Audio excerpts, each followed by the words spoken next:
What if you met yourself? Imagine you're walking home after a long day. Everything feels normal. The streets look familiar. The weather is nice. Then, you look across the road, and someone is staring directly at you. Not someone who looks similar.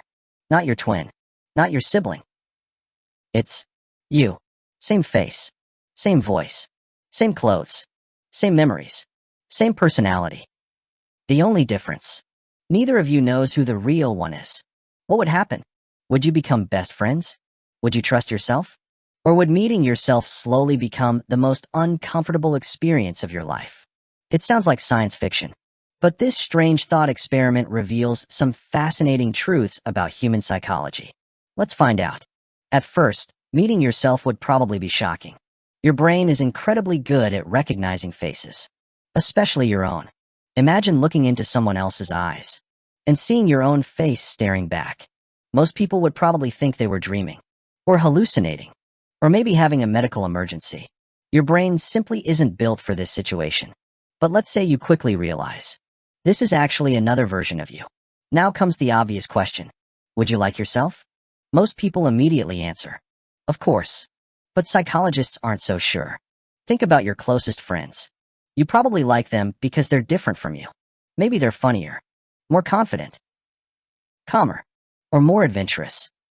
Now imagine someone who shares every habit you have, every opinion, every weakness, every annoying little thing you secretly know about yourself. Suddenly, things might become a lot less exciting. Here's something interesting. People often say, I know myself. But do we really? Most of us only experience life from inside our own heads. We never actually watch ourselves from the outside. Meeting yourself would be like watching your own personality walking around in another body. You might notice things you've never realized before. Maybe you interrupt people constantly. Maybe you complain more than you thought. Maybe you laugh at your own jokes. Maybe you talk too loudly. Or maybe you're actually kinder than you imagined. Seeing yourself objectively could completely change the way you think about yourself. But here's where things get even stranger. Both versions of you would have exactly the same memories. That means both of you would remember your first day of school, your favorite movie, your biggest embarrassment, your first crush, every birthday, every vacation, even the conversation you're having right now. So if someone asked, which one is the original? Neither of you could answer. Because from your own perspective, you're both the original. This creates a famous philosophical question. If two identical minds exist, which one is really you? Maybe both are. Now imagine living together. At first, it sounds amazing. Finally, someone who understands you perfectly. You never have to explain your hobbies, your favorite foods, your weird habits, your sense of humor. The conversations would be incredible. Until they aren't. Because something unexpected happens. You already know everything the other person is going to say. Imagine trying to tell a joke. Halfway through, the other you finishes it. Every single time. You both know the same stories, the same memories, the same opinions. Eventually, conversation becomes predictable. It's like playing chess against someone who thinks exactly like you. Every move becomes obvious.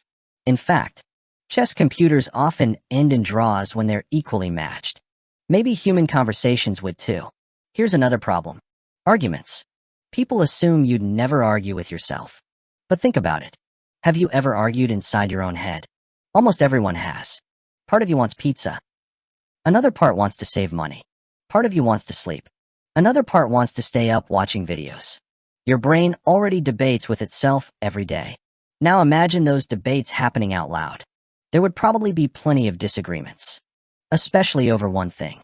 Who gets to make decisions? Who sleeps in the bed? Who gets the last slice of pizza? Who drives the car? Who keeps your phone? Even if you're identical, resources aren't. Someone has to compromise. And neither version wants to lose. There's another strange psychological effect. Humans naturally compare themselves to other people. Sometimes we compare money. Sometimes appearance.